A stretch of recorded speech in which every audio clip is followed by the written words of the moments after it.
Hello everyone. Thank you all for watching the video. Wishing you all good health and peace. The dawn in Swan lap crept in like a shy guest, its light soft and golden, threading through the bamboo groves that lined the village, casting dappled shadows on the earth still damp with morning dew. Tieu Nuong, a 16-year-old girl with eyes that held the depth of a moonless night, stood in the courtyard of the mistress's house, her hands clutching a bundle of freshly cut grass, its scent sharp and green, a reminder of the fields that stretched beyond her reach. Her faded green shirt, patched at the elbows and frayed at the hem, clung to her thin frame, its threads unraveling like the hope she buried beneath the weight of her days. In the distance, the river murmured a soft lament, its silver ribbon winding through the village like a thread of dreams, reflecting the pale sky above. The air was heavy with the scent of wet earth, the faint crow of a rooster echoing through the village, a reminder of the life that hummed beyond the wooden fence that marked the boundary of her prison.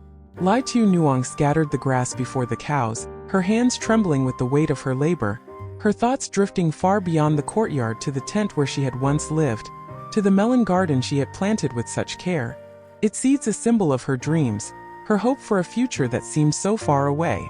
She thought of Chung, the carpenter from a neighboring village whose smile had been a lantern in the gloom of her days, whose promise had been a vine that wrapped around her heart, holding her steady in the storm of her reality. "I'll build you a roof that keeps out the rain," he had said, his eyes crinkling like the ripples on the river, his voice a melody that warmed her soul. Now that promise was a distant star, twinkling faintly in the storm of her suffering, a beacon she clung to in the darkness of her days. "Will you come for me, Chung?" she whispered, her voice barely a breath, her heart a tangle of longing and fear. The river, with its endless flow, seemed to carry her words away, a silent prayer to the man who had become her hope, her dawn. Inside the house, the mistress Bang lay on a wooden bed, her face pale with fever, her body racked with coughs that echoed through the bamboo walls like a mournful drum. Her leg, still bruised from the fall days before, throbbed with a dull ache, its pain a constant companion to the fever that burned through her like a wildfire. "Why are you coughing so much?" Tieu Nuong asked, her voice a soft whisper, her hands trembling as she entered the house, her eyes fixed on Bang's frail form. "You must be sick. Do you have a fever?" Bang nodded, her hands trembling as she clutched the thin blanket that covered her, her eyes glistening with unshed tears. "Yes, I have a fever," she said, her voice breaking with the weight of her suffering, her coughs a storm that shook her fragile frame.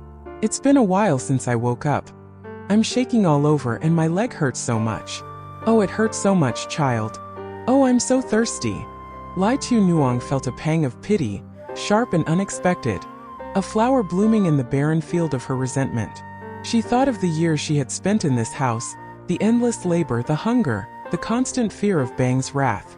But she also thought of the way Bang had changed, her voice softened by pain, her eyes tinged with a guilt that felt foreign, unfamiliar, like a new dawn in the village. "Lie here, ba," she said, her voice a soft plea, her hands trembling as she placed a hand on Bang's forehead, its heat a fire that burned against her skin. "Let me go find some leaves. I'll see if I can make a steam bath to help you. Then I'll cook some porridge for you, and after you eat, I'll give you some medicine." Bang nodded, her hands trembling as she clutched the blanket, her eyes glistening with tears of gratitude and despair. "Oh, how can I live here?" she murmured, her voice a soft lament, her heart a garden of sorrow and longing. "There's no one around. Now that I'm struck by this illness, I'm done for. Just today, I don't know how I'll survive." "Oh, Ton, where are you? You've forgotten your mother, the whole family. Where did you take the car? You don't even come back to see the house, to see if I'm still alive, to get me water to drink. Oh, it hurts so much. I can't stand up anymore."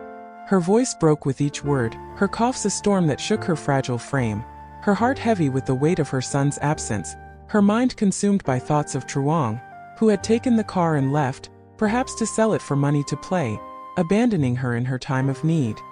Tieu Nuong felt her heart ache, a river of sorrow and compassion that flowed through her, its current strong and unyielding. She thought of the way Bang had treated her, the harsh words, the endless labor, the debt that had bound her like a chain. But she also thought of the woman before her, frail and broken, her voice tinged with a desperation that felt human, raw, real. "I'll get you some water, ba," she said, her voice a soft whisper, her hands trembling as she fetched a cup from the kitchen, its coolness a balm against the heat of Bang's fever. "Drink this, I'll leave it here. If you need anything, call me. I'll cook the porridge now. I'm afraid you'll be hungry." Bang drank the water, her hands trembling as she clutched the cup, her eyes glistening with tears of gratitude.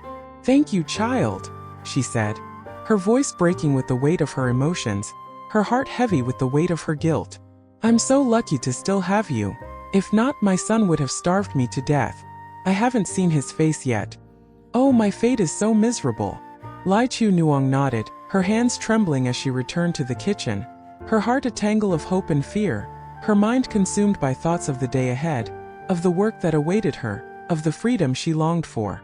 She lit the fire in the kitchen, its flames a dance of light and shadow, its warmth a contrast to the chill of her thoughts. The pot of porridge bubbled softly on the stove, its steam rising like a prayer into the still air. It sent a promise of comfort, of care.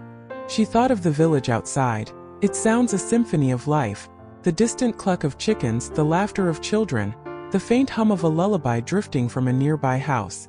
She thought of the tent where she had once lived, of the melon garden she had planted with such care. Its seeds a symbol of her dreams, her hope for a future that seems so far away. "Someday I'll ask her to let me visit my tent," she murmured to herself, her voice a soft lament, her eyes glistening with unshed tears. "I want to see if my melons have sprouted. I wonder if Chung will come looking for me." As the porridge cooked, a neighbor arrived at the door, her voice a soft call that broke the silence of the house. "Is Miss Tien at home?" she asked, her hands clutching a basket of herbs, her eyes soft with concern. Tieu Nuong turned, her hands trembling as she wiped them on her shirt, her heart heavy with the weight of her labor. "Bar is sick," she said, her voice a soft whisper, her eyes fixed on the neighbor's kind face. "She has a fever. I'm boiling a pot of medicine for her."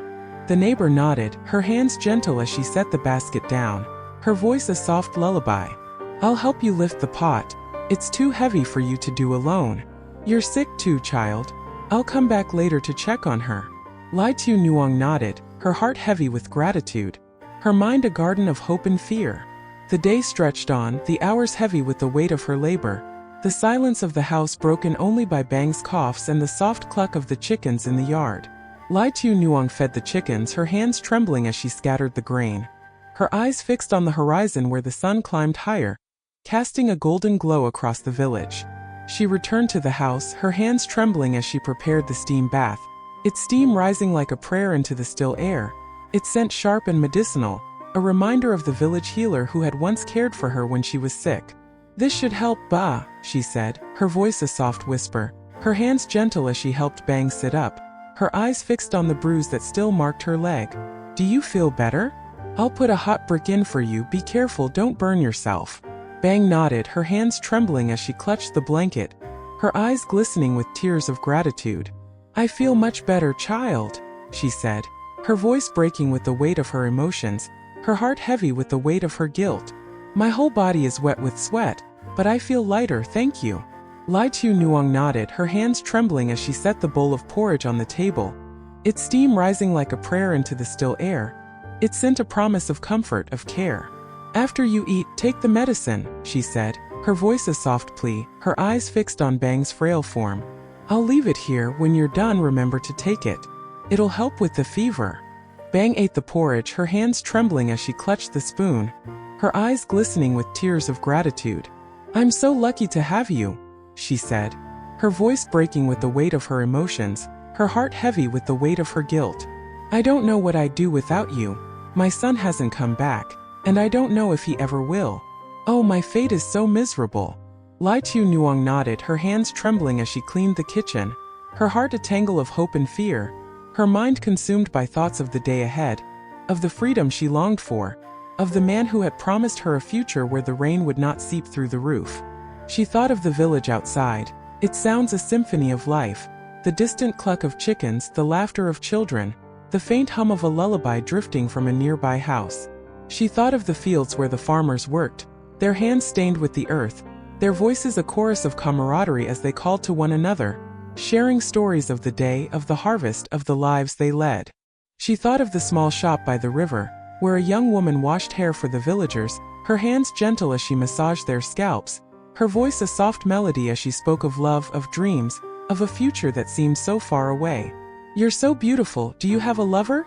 the young woman had asked a farmer, her hands gentle as she rinsed his hair, her eyes soft with curiosity. "Not yet," he had replied, his voice a soft whisper, his heart a garden of hope and fear. "I'm 25 years old, maybe soon." Tieu Nuong smiled at the thought, her hands trembling as she washed the dishes, her heart heavy with the weight of her reality.